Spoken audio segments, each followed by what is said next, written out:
The kitchen is the heart of the home, and whether you're building a new dream kitchen or renovating an outdated one, there are so many choices to be made.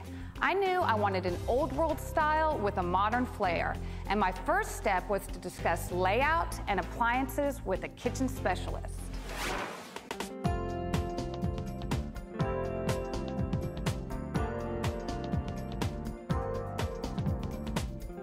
Now that the appliances are installed, I really think this came out nicely.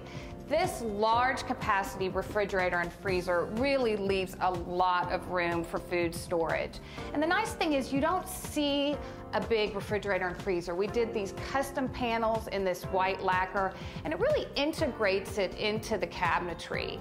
I like the stark whiteness. It gives it a little clean, contemporary, sleek lines.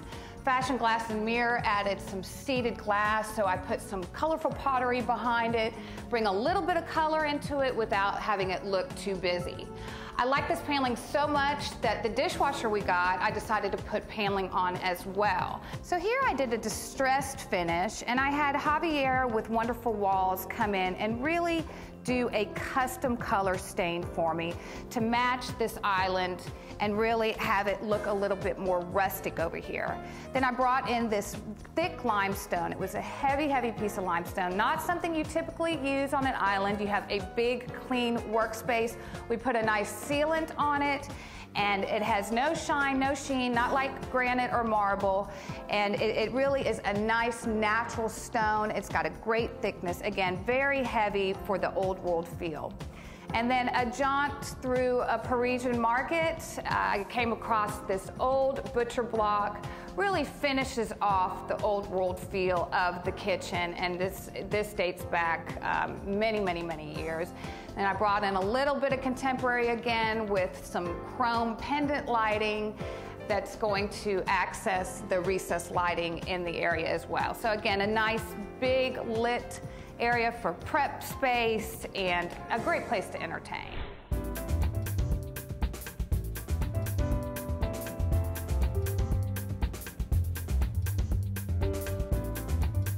So to tie in with this old world style island, I had the same shaker style cabinets done over here.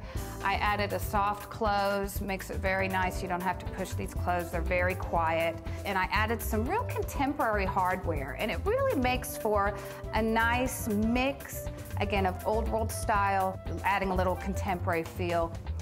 I had a countertop here, not a big countertop, and I didn't want to repeat the limestone. So I came up with this checkerboard butcher block. And it's amazing because BMC West picked some woods out for me that aren't too busy. We don't have too much of a difference between the dark and light. It really blends well and adds a focal point to this corner. This large Shaw's farm sink has a lot of capacity for washing dishes. Westside Plumbing has this wonderful faucet. It's got these pull-down levers, state-of-the-art plumbing fixtures to a kitchen. And I'd almost forgotten the practical nature of a pot filler when Alan over at Westside reminded me that you don't want to take your pots and move them over to the sink, fill them up, and lug them back. It's an easy install. Put it above your range and you can fill your pots. I added this white tile brick tie in with the white sleek cabinets, and it gave me an idea. I had this ceiling that was a blank canvas. I didn't just want it to be painted. I wanted it to fit into the rustic nature of the kitchen. So Pavestone came up with a new product, and it is this brick that is actually a thin brick, and it's a lot easier to install, as you can imagine, than a thick piece of brick. It's not as heavy, so you can use this on walls in a wine room. We used it here on the ceiling, and I think it came out beautifully. It is actually installed individually by hand, and it really is a showstopper. And the speakers, I love that they're inconspicuous. Home Theater Direct came in. I told them I do not want these big speakers hanging down. So the speakers are just part of the wall. They create a great sound for entertainment and family time here in the kitchen. So the next decision I needed to make is what type of flooring to put in this grand kitchen. I knew that I wanted something unique, and I knew I wanted wood flooring. So to help me with that decision, I visited Peaks Flooring. So the floors have been installed, and I think they really add the finishing touch to this kitchen. We selected a hand-scrape wide plank wood floor. It's actually 7 inches wide, which is one of the widest plank floors you can get.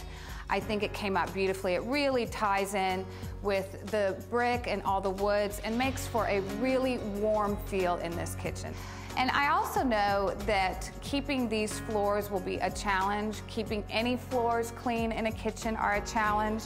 And so I went to CapVac Systems, which is a vacuuming system that you can install in your home. You don't have to lug your vacuum around. And any mom knows that you're gonna end up with crushed cereal on the floor. And so I have this great system in my kitchen that when they do end up here, instead of going to get the vacuum or the broom, lugging it out, I've got a place to put them.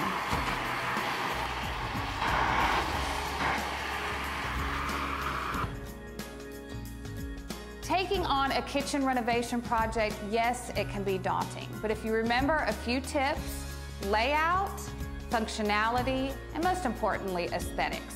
Add your own flair.